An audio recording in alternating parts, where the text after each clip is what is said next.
कहां कहां ले गया ये आदमी हमें। ये मुहिब्बे वतन लोग थे पाकिस्तान के तमाम इदारों में, ये आज रॉ के एजेंट हो गए। मैं हाथ जोड़ जोड़ के ये बात करता रहा कि खुदा के वास्ते इनको ना गिरफ्तार कराओ, इन पे रहम करो, इनको ना मरवाओ। ये खून कीपिंग पॉलिटिक्स का मनसब नहीं होना चाहिए, पॉलिटिक्स का मंशूर नहीं होना चाहिए कि जी फोन आया तो लर्जा तारी है। कमाल वहाँ से इलेक्शन लड़े, डॉक्टर सगीर PS 115 से लड़े NA2। मैं चैलेंज करता हूँ ये आ जाएं, दोनों लड़ें।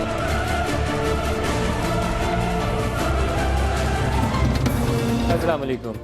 मुस्तफ़ा कमाल के बाद डॉक्टर सगीर भी उनके हमनवा बन गए और एक इल्ज़ाम जो कॉमन नज़र आता है वो आप मुस्तफ़ा कमाल से बात करें, आप कायम खानी से अनीस कायम खानी से बात करें या डॉक्टर सगीर की आज की प्रेस कॉन्फ्रेंस सुने, सारे कहते हैं कि MQM और अल्ताफ़ हुसैन इन्होंने कराची के लोगों के लिए कुछ नहीं किया। और दूसरा सबसे बड़ा और संगीन नोयत का इल्ज़ाम यह है कि अल्ताफ़ हुसैन और MQM रॉ से पैसे ले रहे थे। अब बाकी बातें तो सियासी इख्तलाफात एक तरफ हो सकते हैं, लेकिन ये जो रॉ कनेक्शन है ये बड़ा एक पाकिस्तान के अंदर मुतनाज़ा, दुनिया के किसी भी मुल्क के लिए अपने दुश्मन मुल्क से जब ये इल्ज़ाम आयद किया जाए कि उससे पैसे लेते थे जो पाकिस्तान का सबसे बड़ा दुश्मन है, तो सबके कान खड़े हो जाते हैं। लेकिन इन लोगों ने एक चीज़ कॉमन क्यों रखी, वो क्या ऐसी वजूहात हैं, क्या ऐसे सबूत हैं इनके पास, वो अभी तक सबूत दिए नहीं हैं उन्होंने, कि जिसकी बिना के ऊपर बार बार इनको ये इल्ज़ाम दोहराना पड़ता है। एक इल्ज़ाम का हिस्सा ये भी था मुस्तफ़ा कमाल का, जिसका भी सबूत आना बाकी है, कि उस वक्त के जो इंटीरियर मिनिस्टर थे रहमान मलिक, एक दुबई में मीटिंग हुई और उसमें मोहम्मद अनवर साहब भी आए, तारिक मीर भी आए और यहाँ से MQM की क़यादत भी गई, जिसमें मुस्तफ़ा कमाल ने कहा कि मैं भी था। और उसमें ये बताया गया कि बरतानवी पुलिस ने हमसे क्या क्या पूछा और हमने क्या क्या कन्फेस किया।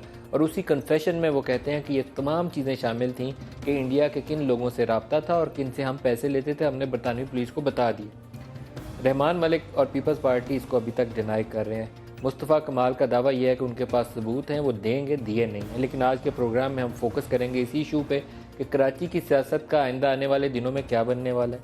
मुस्तफ़ा कमाल क्या कुछ कराची में तब्दीली ला पाएंगे? क्या वो बंदूक और गोली की सियासत जो कराची में राइज है इस वक्त, उसका खात्मा हो पाएगा या एक नई बंदूक का इजाफा होगा?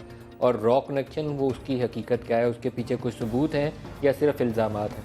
इस्लामाबाद स्टूडियोज़ में हमारे साथ शरीक गुफ्तगू होंगे नदीम अफजल चंद साहब, सीनियर रहनुमा पाकिस्तान पीपल्स पार्टी से। चंद साहब बहुत शुक्रिया, आप प्रोग्राम में शामिल हो रहे हैं। शेख रोहेल असगर साहब PMLN से लाहौर स्टूडियो से हमें ज्वाइन करेंगे। रोहेल साहब आपका भी शुक्रिया। और हमारे साथ शामिल होंगे लंदन से सरफराज मर्चेंट साहब। मर्चेंट साहब आपको वेलकम भी करता हूँ प्रोग्राम में। और इनका तारुफ ये है बहुत से और हवालों के साथ कि जो मनी लॉन्ड्रिंग की तहकीकात हुई, बरतानवी पुलिस ने तहकीकात की, सरफराज मर्चेंट साहब उसमें को एक्यूज़ थे, जहां अल्ताफ़ हुसैन साहब से, मोहम्मद अनवर साहब से, या कुछ वो इंडियन नेशनल थे, यासीन हाजी और जीवा और कुछ और लोगों के नाम सामने आए। और फिर एक यूरोप प्रॉपर्टीज़ का नाम आया कि उसको इस्तेमाल किया गया और दुबई के मनी चेंजर्स का जिक्र आया कि उनको रास्ता बनाया गया ये पैसे की ट्रांसफ़र के लिए। सरफराज मर्चेंट साहब उसमें क्यों एक्यूज़ थे? इनको शायद बेहतर मालूम होगा कि ये इंडियन कनेक्शन क्या है। मर्चेंट साहब आप ही से प्रोग्राम का आगाज़ करूँगा। क्या सबूत हैं कि रॉ के कनेक्शन थे अल्ताफ़ हुसैन साहब से या MQM के साथ? जी मलिक साहब, मुझे तो इससे पहले इस बारे में कुछ इल्म नहीं था। जब ये इन्वेस्टिगेशन शुरू हुई मनी लॉन्ड्रिंग की लंदन में, जिसका जो शुरू हुई इनकी ऑफिस से 2012 में, और उसके बाद 2013 में जब मुझसे पूछगछ की गई, मुझे अरेस्ट किया गया, तो उसका कॉन्टेक्स्ट ये था मेरे अरेस्ट का कि जी मैंने इन्हें एक लोन दिया था इनके बैंक अकाउंट में MQM UK को, जिसको देखते हुए पुलिस ने उस तशवीश के बायस मुझे भी अरेस्ट किया और मुझसे चीज़ें पूछी। इसके बाद जब बरतानवी पुलिस ने आपको बुलाया, आपको इंटरव्यू के लिए सवाल जवाब करने के लिए बुलाया, तो आपको क्या चीज़ें बताई उन्होंने? मुझे उन्होंने बताया और जिसमें उन्होंने कहा कि जी क्या आपको पता है कि MQM लीक हो चुका है ऑलरेडी मीडिया पे से कोई 8-10 महीने पहले। वो डॉक्यूमेंट इस वक्त स्क्रीन के ऊपर है, ये डॉक्यूमेंट मेट्रोपॉलिटन पुलिस जिसके ऊपर लिखा हुआ है और साथ लिखा हुआ है कि this document has been prepared to assist you in your private consultation with mister Merchant. ये सही दुरुस्त डॉक्यूमेंट है, जेन्युइन है ये? जी जी बिल्कुल, ये मेट्रोपॉलिटन पुलिस का डॉक्यूमेंट है। ये जब करते हैं किसी से भी, उसे उनके को देते हैं क्लाइंट से आप इस पे डिस्कस कर ले, उसके ऊपर आज इनसे इस पे डिस्कशन करेंगे। तो जब मेरी डिस्कशन हुई अपने लीगल टीम से इस इंटरव्यू शुरू होने से पहले, और उसके बाद जब पुलिस के साथ में बैठा इंटरव्यू में, और ये एक अंडर कॉशन इंटरव्यू होता है, तो कल को कोर्ट में भी प्रेजेंट किया जाता है एज ए एविडेंस। इसमें कहा कि जी they used to take fund from the Indian government and the members of the MQM also. So, मुझे हैरान की बात ये बरतानवी पुलिस ने ये बात आपको बताई कि एमक्यूएम और अल्ताफ हुसैन साहब इंडिया से पैसे लेते हैं? डॉक्यूमेंट लिखा सारे जो पैराग्राफ्स हैं तीनों। इसका पहला पैरा शुरू इससे होता है कि large amounts of cash have been seized from premises associated with the MQM and a significant amount of assets have been identified in the UK. All are part of the cash and assets are believed to represent fund provided to MQM by the Indian government और other unlawful activity. ये बराह रास्त allegation था, ये बरतानवी police ने आपको बताया? जी, उन्हीं का डॉक्यूमेंट है, उन्होंने लिख के दिया था।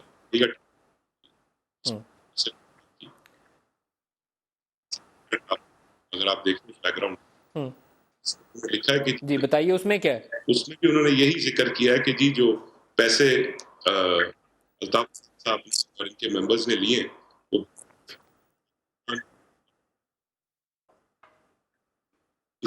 ये जो फंड जो मतलब कि जितनी भी एसेट्स हैं और चीजें हैं वो सारी क्रिमिनल ब्रीच है। जो इसका जो लास्ट पैरा है उसमें नाम जो आते हैं उसमें तारिक मीर साहब का, मोहम्मद अनवर साहब का और अल्ताफ हुसैन साहब का उससे पहले नाम आ गया। तो ये फिर सारे लोग आपका ख्याल है कि बराह रास्त इस काम में इनका रोल था, लिंक था, मुलव्वस थे इस काम के अंदर? जी, इसका अगर आप थर्ड पैराग्राफ देखें तो उसमें उन्होंने बाकायदा बड़ा क्लियर कर दिया कि जी सेपरेट इन्वेस्टिगेशन थी डॉक्टर इमरान फारूक के मर्डर के हवाले से जिसमें इनका इंटरव्यू हुआ था, और उसमें तारिक मीर साहब ने और मोहम्मद अनवर साहब ने अंडर कॉशन इंटरव्यू दिए थे। वही मैं रिपीट करूंगा, अंडर कॉशन मतलब कोर्ट एविडेंस, जिसमें उन्होंने कन्फेस किया था कि जी हमने इंडियन गवर्नमेंट से पैसे लिए। क्या आपने जाती तौर पर कभी मोहम्मद अनवर साहब से इसकी तस्दीक की, क्योंकि आपके तो उनसे मुरासम अच्छे थे, कभी खुद से तस्दीक की अनवर साहब से कि ये बात आपने क्या बता दी जाके पुलिस वालों को? जी, ये जब मुझे ये डॉक्यूमेंट मिला 2015 में अप्रैल में, और उसके बाद बिल्कुल मैंने अनवर साहब से इस बारे में पूछा था अगले ही दिन। तो अनवर साहब ने मुझे कहा कि जी ये डॉक्यूमेंट मुझे 1 अप्रैल को मिल चुका है, जब उन्हें फर्स्ट टाइम अरेस्ट किया था उसी महीने में, और कहा कि हाँ जी मैंने कहा जी ये एलिगेशन है, बड़े सीरियस एलिगेशन है और ये स्कॉटलैंड यार्ड की फाइंडिंग है, ये किसी कोई मामूली चीज नहीं। तो उस पर वो हंस दिए और उन्होंने कहा कि चले वक्त आएगा तो हम कोर्ट में जाकर सब बताएंगे कि क्या सच है और क्या नहीं।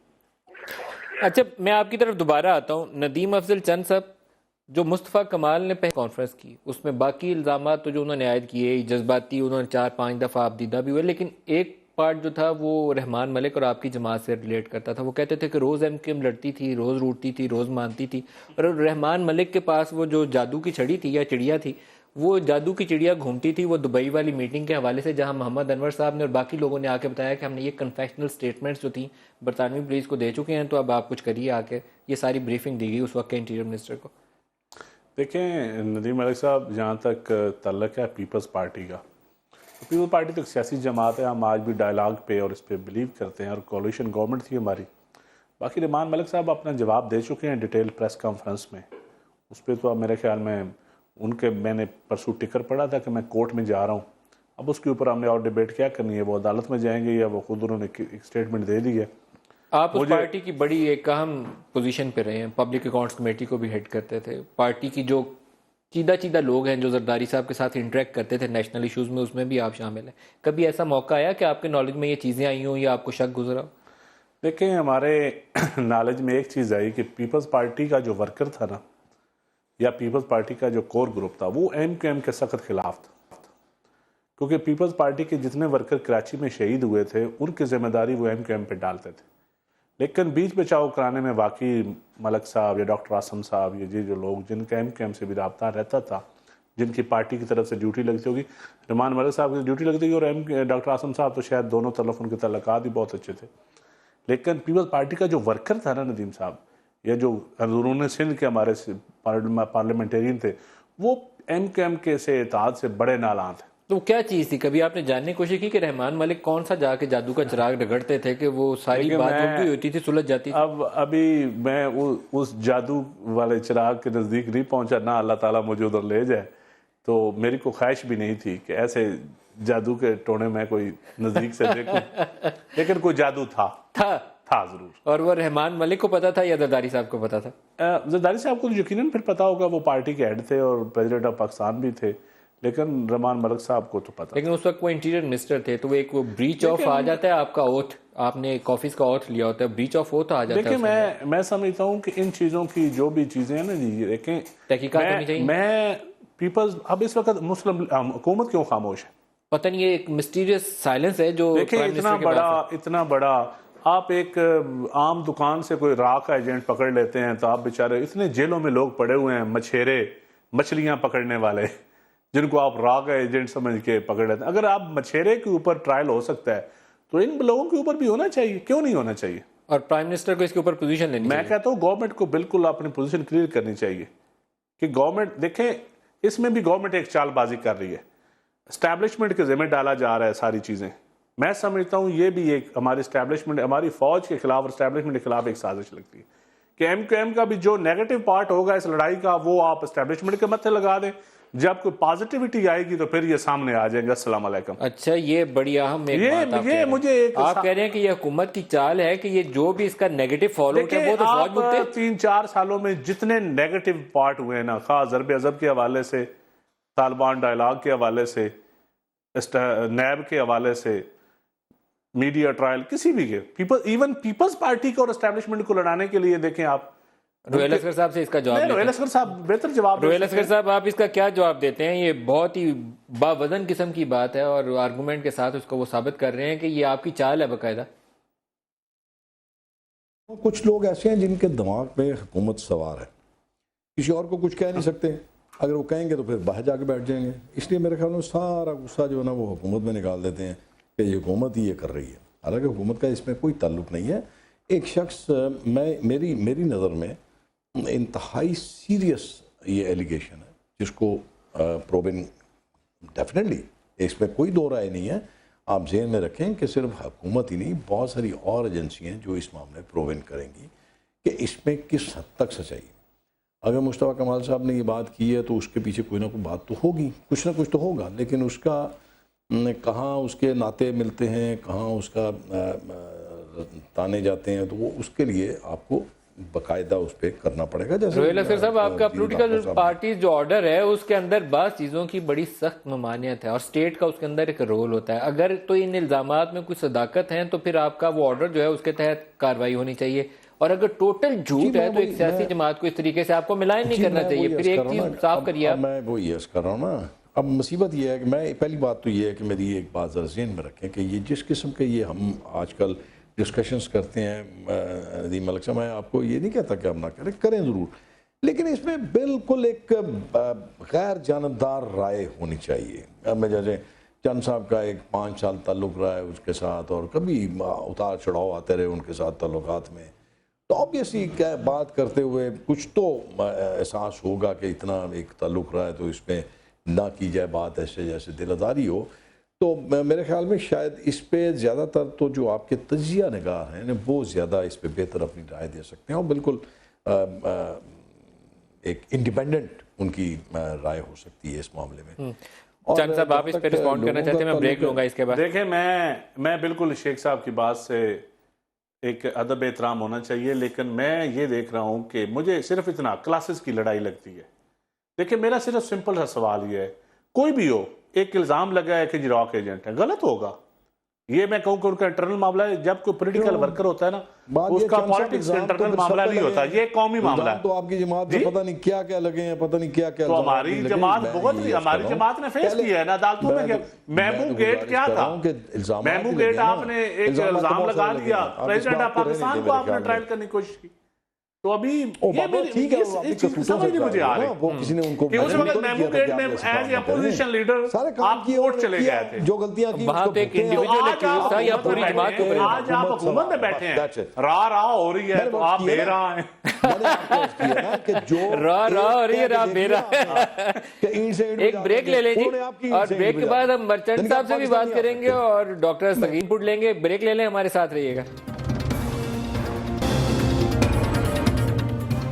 प्रोग्राम में दोबारा खुश आमदीद कहते हैं। सरफराज मर्चेंट साहब के पास दोबारा चलेंगे लंदन में। मर्चेंट साहब, एक और फहरिस्त है मेरे पास, और ये भी मंसूब है कि बरतानवी पुलिस जब आपसे सवाल जवाब कर रही थी तो एक वेपन्स की फहरिस्त, असले की लिस्ट आपको दी गई और इसके ऊपर एड्रेस वेस भी लिखा है। ये मैं आप ही से पूछूंगा कि ये एड्रेस कहाँ का है और क्या ये लिस्ट वाकईतन आपको बरतानवी पुलिस ने दिखाई? जी, ये मेरे इंटरव्यू के दौरान उन्होंने मुझे बिल्कुल ये लिस्ट दिखाई थी और उन्होंने जब मैंने वो लिस्ट देखी और मुझसे वो उस पर जानना चाह रहे थे तो उन्होंने सबसे पहले उस पर वो एड्रेस ऊपर हाईलाइट किया और कहा कि do you know this address.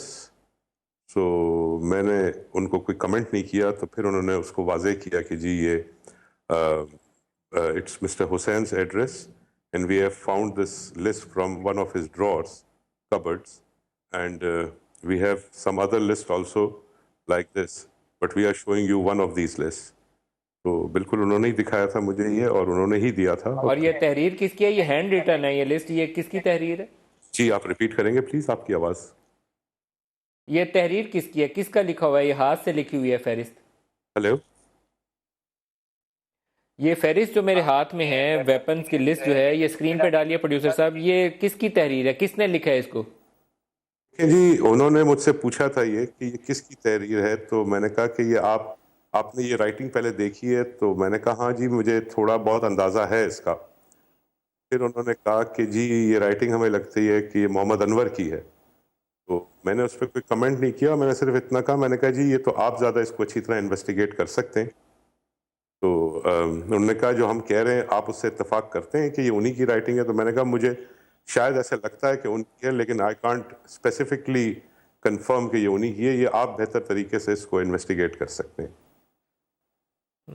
ये एक हैंड रिटन पेज है, अभी हम स्क्रीन पे भी कोशिश करते हैं डालें। ये अभी पहली स्टेटमेंट है जो बरतानवी पुलिस ने दी थी। ये हैंड रिटन पेज जो है ये मेरे हाथ में है और ये तस्दीक कर रहे हैं सरफराज मर्चेंट साहब कि ये भी इनको बरतानवी पुलिस ने जब तहकीकात की तो उस वक्त इनको ये पेज दिखाया गया। एक चीज़ और बता दें, फिर मैं चंद साहब से इसका रद्दअमल भी जानूंगा। यूरो प्रॉपर्टीज़ नामी एक कंपनी थी, उसका जिक्र बार बार आता है और एक मैंने आपको कहते सुना कि आपका ईमेल एड्रेस इस्तेमाल हुआ था और वहाँ से भी कुछ इंडियन ओरिजिन की कुछ कंपनी थी जिनसे 1 मिलियन पाउंड से ज़्यादा की ट्रांजैक्शन हुई और शायद कुछ 4 से 5 मिलियन पाउंड की होने वाली थी। क्या ये बात सही है? बिल्कुल सही है। वो मैं आपको एक करेक्ट करता चलूँ, वो ईमेल एड्रेस मेरा नहीं था, वो ईमेल एड्रेस इन्हीं का था। वो ईमेल एड्रेस अपने पास ओपन नहीं करते थे बल्कि वो ईमेल एड्रेस जो है वो आकर उसको ओपन करके और उसका प्रिंट लेते थे क्योंकि वो अपने यहाँ से कोई भी इलेक्ट्रॉनिक चीज़ें यूज़ नहीं करना चाह रहे थे क्योंकि वो ऑलरेडी अंडर इन्वेस्टिगेशन थे। तो वो मेरे पास आते थे और उस ईमेल को वहाँ पर यूज़ करते थे वो। अच्छा मर्चेंट साहब, यहाँ मैं आपको इंटरप्ट करूंगा। डॉक्टर सगीर अहमद हमारे साथ हैं, मैं उनसे भी बात करूंगा। उनका भी आज इल्ज़ाम ये था कि MQM के और अल्ताफ़ हुसैन साहब के राज से कनेक्शन है। डॉक्टर सगीर साहब अस्सलाम वालेकुम। वालेकुम सलाम। डॉक्टर साहब बहुत शुक्रिया, आप हमारे साथ प्रोग्राम में शामिल हो रहे हैं। पहले तो ये इल्ज़ाम मुस्तफ़ा कमाल ने आयद किया कि रॉ कनेक्शन है MQM के और अल्ताफ़ हुसैन साहब के। फिर अनीस कायम खानी साहब ने कहा कि 400 ट्रेंड लोग हैं जो इस वक्त MQM के अंदर मुख्तलिफ जगहों पे जो रॉ ट्रेंड है। इसके बाद आज आप तीसरी शख्सियत हैं, बरतानिया की इन्वेस्टिगेशन छोड़ दें, जो ये इल्ज़ाम आयद कर रहे हैं। क्या चीज़ आपके सामने आई जिससे आपको लगा कि रॉ के कनेक्शन है MQM के साथ? जी मेरे सामने जो चीज़ें आई जिससे अभी आप बात करते थे मैं आपको ज्वाइन कर पाया। मुझे नहीं पता कि नदीम भाई पार्टिसिपेंट्स कौन कौन हैं, लेकिन जो मैं कुछ अंदाज़ा कर पाया कुछ पेपर्स के डॉक्यूमेंट्स की बात हो रही थी। तो सरफराज मर्चेंट साहब हैं मेरे साथ लंदन से, नदीम अफजल चंद साहब हैं इस्लामाबाद स्टूडियोज़ में और शेख रोयल असगर साहब हैं लाहौर में। दोबारा रॉ कनेक्शन क्या है? ओके चलें, मैं सबको सलाम करता हूँ, अस्सलाम वालेकुम। अच्छा, दूसरी चीज़ इसमें ये थी कि जैसे ये मर्चेंट साहब वाली बात थी, ये जो डॉक्यूमेंट्स आते रहे सामने, अच्छा ये वो डॉक्यूमेंट्स हैं कि मेरा शायद कभी किसी टाइम पे ये माइंड फ्रेम ऐसा था और फ्रेम ऑफ माइंड इस तरह से था कि मैं सब चीज़ों को महज एक कागज़ का पलंदा रद्दी का कागज़ ही समझता था, और I was always of that kind कि नहीं जी ये सब प्रोपेगेंडा है, just a media trial and nothing else. But after time ये चीज़ें सामने आती गई कि ये जो स्टेटमेंट्स हैं, ये जो स्टेटमेंट्स रिकॉर्ड हुए हैं मेट पुलिस के पास और स्कॉटलैंड यार्ड, तो ये सारे स्टेटमेंट्स में कहीं ना कहीं बात कानों में पड़ती रही, और जो लोग वहाँ जाकर ये स्टेटमेंट्स रिकॉर्ड कराते रहे वो ये ओपनली ये बात करते रहे कि भाई ये ऐसे है, ये ऐसे है, और हमने ये बताया, हमने वो बताया। ये बातें वक्तन फ़ौक्तन कानों में पड़ रही थी। और ये इसमें जो डॉक्टर सगीर साहब कभी आपने खुद भी किसी से पूछा, डॉक्टर सगीर साहब कभी किसी से खुद भी आपने बराह रास्त ये बात की, इंटरेक्शन किया कि क्या बता के हैं बरतानवी पुलिस को? मैंने इस पे नहीं पूछा। 2012 में last in November I was there, और मैंने ये बात सुनी कि भाई दुश्मनों से अगर मदद ले ली तो ऐसा क्या कर दिया, और ऐसा तो पास्ट में भी हुआ है, तारीख में भी हुआ है, नबियों ने भी दुश्मनों से, ये बातें मैंने सुनी। But I was not able to link all these things into one single story. But after some time ये रिवील होती गई चीज़ें एक के बाद एक सामने आती। आपके ख्याल में कितने ऐसे इस वक्त नौजवान हैं जो एमक्यूएम से जिनका ताल्लुक है और वो रॉ से तरबियत याफ्ता हैं? कितने ऐसे लड़के हैं जो एमक्यूएम के अंदर कराची में मौजूद हैं? हाँ, मैं पिछले साल थोड़ा सा एक जुमले में पूरा करूं कि पॉइंट ये है कि एमक्यूएम को चाहिए कि डिनाइल तो देना इस बात का कि भाई हम ये स्टेटमेंट्स देकर नहीं आए हैं, हमने ये नहीं कहा है। That was the thing which was a very convincing point कि भाई आप ये कह नहीं रहे, आप पे एक चीज़ आ रही है, भाई आप ये तो डिनाई कर दो, या आपने जो बातें वहाँ बताई हैं वो तशतज़बाम कर दो। तो वो डॉक्टर सगीर साहब कितने ऐसे लड़के हैं जो रॉ से तरबियत याफ्ता एमक्यूएम का हिस्सा हैं इस वक्त? कितने ऐसे लड़के?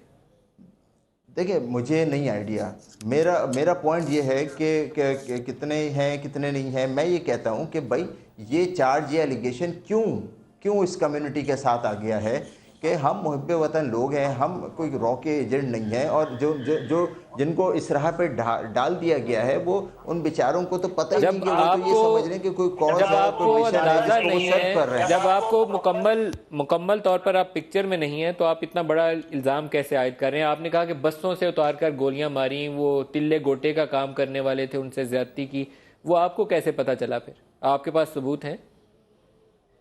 मैंने वो जो पर्टिकुलर ये जो जिसकी आप बात कर रहे हैं वो केस मैंने रेफ़र किया था जो उस दिन लियारी में हो रहा था। मैं उस केस को रेफ़र कर रहा था कि वहाँ ये सब कुछ हो रहा था, और वो आदमी जिसका एमक्यूएम से भी कोई ताल्लुक नहीं था जा रहा था, उसको निकाला गया, उसको उसका शनाख्ती कार्ड देखकर, पते देखकर उसको तशद्दुद का निशाना बनाया गया, उसकी ज़्यादती की गई, बदफेली की गई। मैं उसको रेफ़र कर रहा था। जानते बात कि भाई मैं ये कहता हूँ कि ऐसा है ही क्यों कि किसने की, ये आपके सामने है, और लोग उसके बाद आपने देखा है जो कुछ इस शहर में हो रहा था, जिस तरह मैं आपसे सुनना चाहूंगा कौन था उसके पीछे? मेरे इल्म में नहीं है कौन था उसके पीछे, कौन था उसके पीछे? गैंग वॉर थी ना, सबको पता है ना, गैंग वॉर कर रही थी ना। ये बात कौन सी ढकी छुपी बात है इसके अंदर? तो वो लियारी गैंग वॉर थी, तो फिर आपने तो एमक्यूएम छोड़ दी है। एमक्यूएम का उसमें क्या रोल था? तो मैं बस एमक्यूएम का क्या भाई, एमक्यूएम का रोल ये था कि भाई मैं वहाँ पर ये चीज़ देख रहा हूँ, मैं लोगों को मरते हुए देख रहा हूँ, और मैं 3 दिन बाद कैबिनेट में जाकर बैठ रहा हूँ, मेरे पास मुझे पॉलिसीज़ नज़र नहीं आ रही, मैं अपने मरने वालों को कोई सर्विस नहीं दे पा रहा, मैं उनको पलट के पूछ नहीं रहा, उनके अहल खाना को नहीं देख रहा, उन जो लोग गिरफ्तार हुए उनको नहीं पूछ रहा। दिस इज़ द पॉइंट कि कारकुनान के साथ ऐसे, कारकुनान तो बेचारा जानता ही कुछ नहीं, वो तो सिर्फ सर्विस दे रहा है, पर्पस सर्व कर रहा है, उसको पता ही नहीं कि क्या मकसद, क्या मैनिफेस्टो, क्या मंशूर, किस बात की तहरीक। 2012 से ये चीज़ें आपके नॉलेज में थी, आप देख रहे थे, अंदर से जल भी रहे थे, कुड़ भी रहे थे, लेकिन ये 2016 मार्च में ये क्यों ईमान जागा आपका? हाँ, 2012 की आपने रेफ़र की, डॉक्टर इमरान फारूक के घर से पूरा सामान निकाल के लेकर जाया गया है, और ये वो बातें हैं जो नदीम भाई आपके भी मुँह से सुनते रहे और दीगर लोगों के मुँह से सुनते रहे, ये भी सुनते रहे। स्कॉटलैंड यार्ड के पास इतनी फाइलें जमा हो गई, इस मुल्क के मुख्तलिफ जगहों से बातें आती रहीं कि भाई इतनी चीज़ें जमा हो गई। डॉक्टर इमरान फारूक के घर से सामान कौन निकाल लेके गया? नदीम भाई आपको नहीं पता? अगर आप ये सवाल नहीं, सामान कौन निकाल, जाहिर सी बात है तहकीकात आप बताएंगे तो हमारे देखने वालों को पता चलेगा ना कि डॉक्टर इमरान फारूक के घर से सामान 2012 में किसने निकाला? ज्यूरिस्प्रूडेंस जो साइंस है ज्यूरिस्प्रूडेंस जो टॉक्सिकोलॉजी और ये मर्डर सुसाइड सबको डील करती, उसका एक तरीकाकार होता है। उन्होंने उसके तहत तमाम चीज़ों को अपने कब्जे में लिया, उसके बाद उसमें इन्वेस्टिगेशन हुई, इसके बाद ये चीज़ें रिवील होती हैं। किसने? तो नदीम भाई जाहिर सी बात है, मैं कह तो रहा हूँ कि लंदन के तहकीकाती इदारों ने उन्होंने तो इसको टेकअप किया हुआ। डॉक्टर इमरान फारूक के मर्डर में आप समझते हैं कि एमक्यूएम के किसी रुकन का, किसी ओहदेदार का, किसी लीडर का रोल था?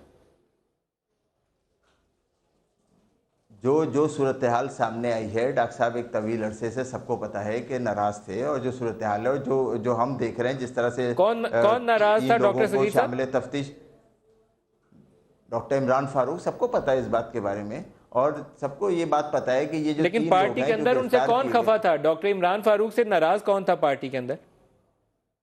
नदीम भाई, आप भी इतने नाइफ तो नहीं है, आपको नहीं पता कि किसकी नाराजगी मैटर करती है, किसकी नाराजगी मैटर नहीं करती है। और मेरे तो ख्याल में आपकी नाराजगी भी मैटर करेगी, आप बड़े लोग हैं सारी। ना, मैं बहुत छोटा सा एक आम आदमी हूँ, और मैं तो जो किसकी बात कर रहा हूँ नाराजगी वो मैटर सबको करती है? समझ आ अपने रही मुंह से, आपके मुंह से नाम सुनना चाहता हूँ। नदीम भाई, आपको पता है, और मुझे अगर कल मैं एमकेएम में होता, आप मुझसे सवाल कर रहे होते, मैं दाएं बाएं घुमा रहा होता, आपको डेफिनेटली घुमा रहा होता, कोई इशू नहीं था। मुझे अभी क्या खुल के बोलने में कोई मजाका है, सबको पता है। और दूसरी बात, बोल दें, अभी भी मजाका तो है, बोल दें किसकी नाराजगी मैटर करती थी? ज़ाहिर अल्ताफ हुसैन साहब की नाराजगी रही ना सारे केस के अंदर, और किसकी नाराजगी थी? इतने सारे लोगों की कि अभी हमारी हमसे नाराजगी होगी ना, तो बात यह है कि नाराजगी मैटर ही एक शख्स की करती है, पॉलिसीज एक ही शख्स की मैटर करती है। लास्ट क्वेश्चन हाँ। फिर मैं नदीम अफजल चंद साहब से पूछूंगा, क्योंकि यहाँ खबरें ये हैं इस्लामाबाद में गर्दिश कर रही, आपसे इसका बराह रास्त जवाब चाहूंगा बगैर घुमाए फिराए हुए।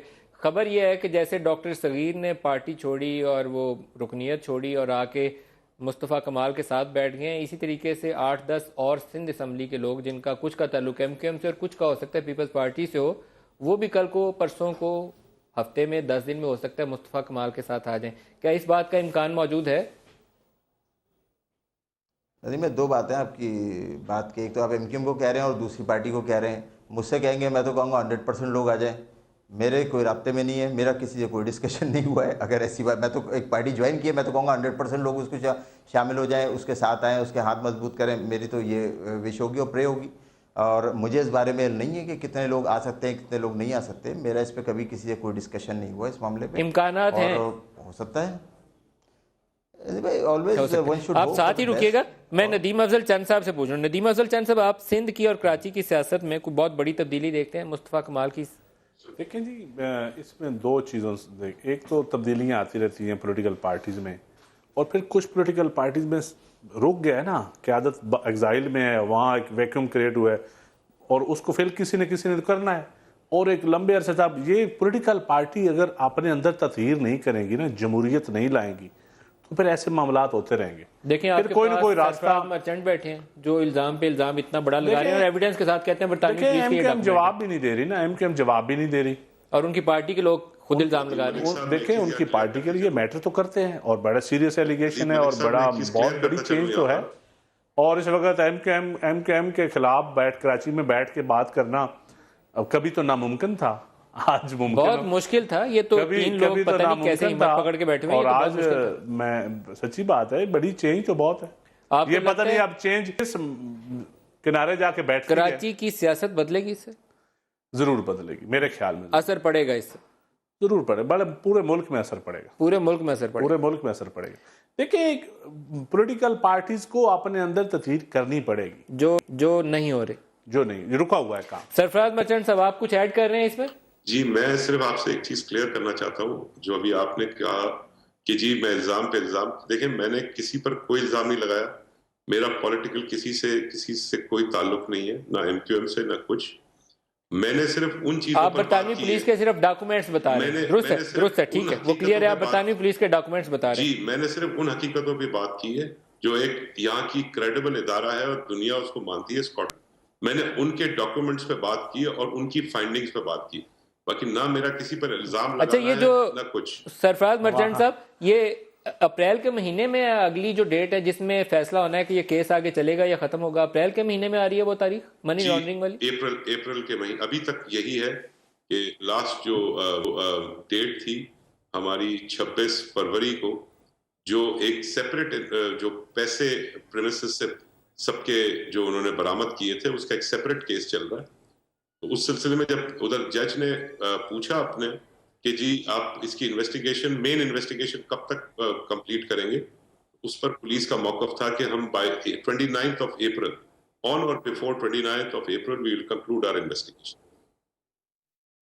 अच्छा, वो होती हैं, वो प्रोसीड्स ऑफ क्राइम होती हैं, वो £500,000 जो 2.5 लाख पाउंड उनके घर से या 2.5 लाख पाउंड उनके ऑफिस से मिला था, उस पर बरतानवी पुलिस ने अभी कोई कार्रवाई नहीं की, ना मजिस्ट्रेट ने उसके ऊपर कोई फैसला लिया। अभी तो ये तय होना बाकी है कि वो प्रोसीड्स ऑफ क्राइम हैं भी है या नहीं है। नहीं जी, उसके ऊपर इस तरह से हुआ है कि उस पे पिछले 1.5 साल से पुलिस बार बार कहती रही है कि जी आप अगर आपके पास कोई एविडेंस है तो वो आप हमें इन कैश का एविडेंस दे दें, तो हम उसको इन्वेस्टिगेट करके और अगर हम समझेंगे कि जी ये लेजिटिमेट पैसे थे तो हम आपको वापस कर देंगे।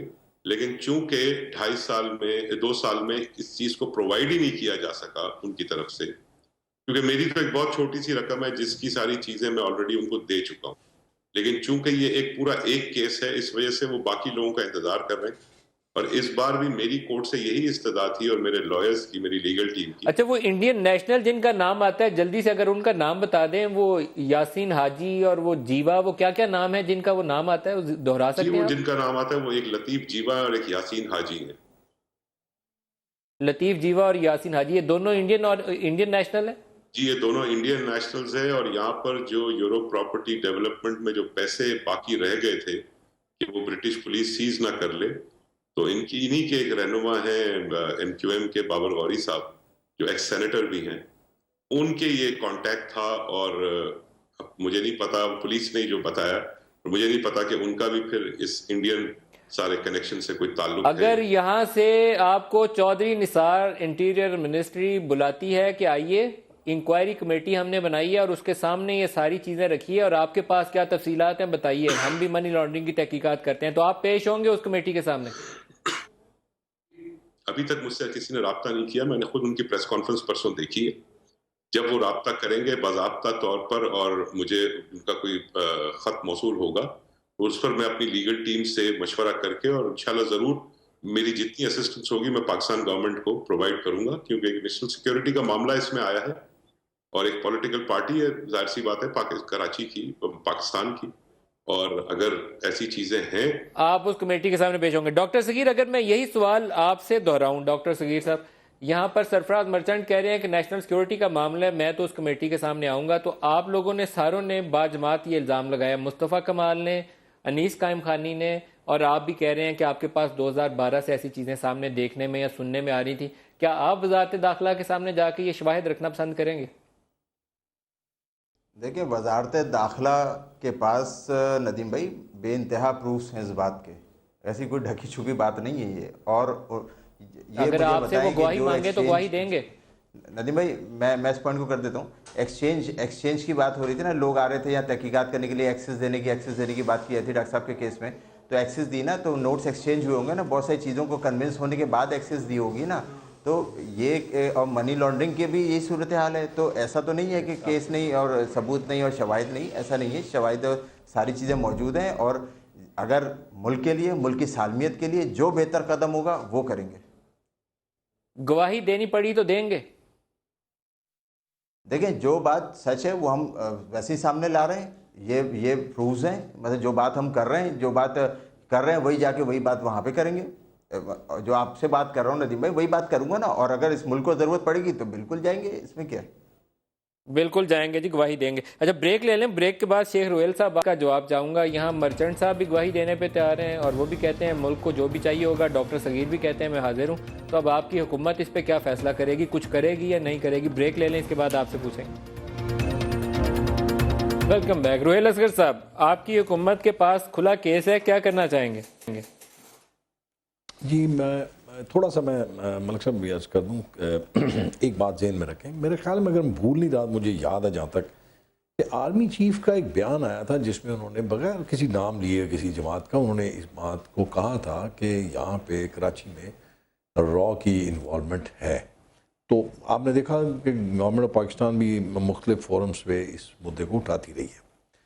अब आ जाती है बात MKM की रॉ के साथ इन्वॉल्वमेंट या उसके साथ कोई ताल्लुक़, तो ये मैं बात आपको अर्ज़ कर दूं कि मेरे ख्याल में किसी किस्म की कोई चीज़ अहमियत नहीं रखती पाकिस्तान की सालमियत और अवाम की जो एक तहफ़्फ़ुज़ है, उससे ज़्यादा कोई चीज़। आपकी हुकूमत क्या करना चाहेगी? ये तो आर्मी चीफ का बयान हो गया, प्राइम मिनिस्टर क्या करना चाहेंगे? मैं गुजारिश कर रहा हूँ जी, मैं गुजारिश करता हूँ कि इस पर डेफिनेटली गवर्नमेंट जो है इस पर ज़रूर प्रोविज़न करेगी।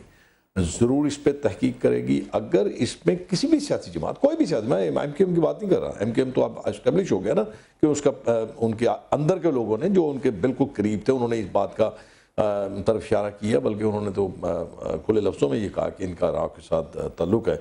अगर हुकूमत की नॉलेज में ये चीज़ें आ गई और कंक्रीट को सबूत आ गया तो मेरे ख्याल में मैं समझता हूँ कि हुकूमत इनको नदीम अफजल चंद साहब, MQM एक बड़ी सियासी जमात, 50 से ज़्यादा उनके सिंध असम्बली के रकीन है, 24-25 कौमी असम्बली में सेनेटर्स हैं, तो उसको सियासी जमात को नुकसान भी नहीं होना चाहिए, लेकिन इल्ज़ामात की नोयत बड़ी शदीद और संगीन है, क्या करना चाहिए? देखिए, मैं समझता हूँ इसमें फेयर इंक्वायरी होनी चाहिए। ऐसा नहीं कि वहाँ स्कॉटलैंड या यहाँ तो ग्रेव यार्ड ही है ये ऐसा नहीं होना तो चाहिए। ये स्कॉटलैंड यार्ड और ग्रेव यार्ड के दरमियान में मामला फंस गया, दरमियान में फंस गया। इतना आसान मामला नहीं है, लेकिन ये इंक्वायरी तो होगी, आज नहीं होगी तो कल ज़रूर होगी। लेकिन ऐसा भी नहीं होना चाहिए कि मैं समझता हूँ पॉलिटिकल पार्टीज की कैरेक्टर असैसिनेशन भी नहीं होनी चाहिए। इसके ऊपर जल्दी होना चाहिए, जो कुछ भी हो। जितना आप डिले करेंगे तो आप, मैं समझता हूँ सियासी जमातों को फिर गंदा किया जा रहा है ना। मैं समझता हूँ कि सियासी पार्टियों का भी रोल है और गवर्नमेंट का, मैं इसी हवाले से कह रहा हूँ कि गवर्नमेंट जरा प्रोएक्टिव रोल अदा करे और इसका उनकी जो स्टेटमेंट्स हैं उसके ऊपर मैं समझता हूँ इंडिपेंडेंट इंक्वायरी होनी चाहिए। डॉक्टर सगीर, कंक्लूडिंग रिमार्क्स आपसे, आप कल को क्या करना चाहेंगे? MQM को चैलेंज करना चाहेंगे या अपनी जमात मजबूत करना चाहेंगे? नई जमात जो आपकी नई जमात अभी बनेगी, कोई कन्फ्लिक्ट नहीं है, किसी से कोई टकराव नहीं है। हम तो आए हैं बर्दाश्त का मादा लेके, बर्दाश्त की सियासत को फ़रोग देना चाहते हैं, अमन और मोहब्बत भाईचारे की बात कर रहे हैं। इतना ही कहते हैं भाई, हम सियासत, हमने एक सियासत बनाई है, हमें भी काम करने दें, आप भी काम करें, लेट पीपल डिसाइड, लोगों को जो अच्छा लगेगा लोग उसकी तरफ वोट डाल देंगे, इतनी सी बात है। और क्या इस बात को यकीनी बनाएंगे कि कराची की सियासत में किसी नई बंदूक और गोली का इजाफा ना हो? ये बहुत बड़ी जिम्मेदारी है। नॉट एट ऑल, बिल्कुल नहीं नदीम भाई। लोग मनसब के लिए सियासी जमातें ज्वाइन करते हैं, लोग ओहदों के लिए जाते हैं, लोग मनसब के लिए जाते हैं। मैं 3 दफ़ा वज़ीर रहा हूँ, 3 दफ़ा MP रहा हूँ। मैं इस चीज़ को छोड़ कर आया हूँ। मैं आपसे आज कह रहा हूँ, आपने मुझसे बहुत सही बात पूछी, मैं कह रहा हूँ मुझे ना मिले उदा, कोई ना मिले मनसब, मैं शहर को तरक्की करता हुआ देखना चाहता हूँ। इस कौम को कौमी धारे में शामिल होना देखना चाहता हूँ। इस कौम की हुब्बुल वतनी को इस्टेब्लिश कराना चाहता हूँ। इस कौम को रॉ का एजेंट बनते नहीं देखना चाहता। मुझे ना मिले मनसब, मुझे नहीं चाहिए मनसब। आई बहुत सेल्फ कंटेंटेड हूँ, मैं सेटिस्फाइड हूँ, मेरा एक कैरियर रखा हुआ है मेरे पास। मैं डॉक्टर सगीर अहमद साहब, बहुत शुक्रिया, आपने हमें ज्वाइन किया। आने वाले दिनों में दोबारा बात होगी। सरफराज मर्चेंट साहब, आपका भी शुक्रिया। शेख रुहेल असगर साहब का शुक्रिया, और नदीम अफजल चंद साहब, आपका बहुत शुक्रिया, आप हमारे साथ रहे। आज के लिए इतना ही, इजाज़त दीजिए, खुदा हाफिज़।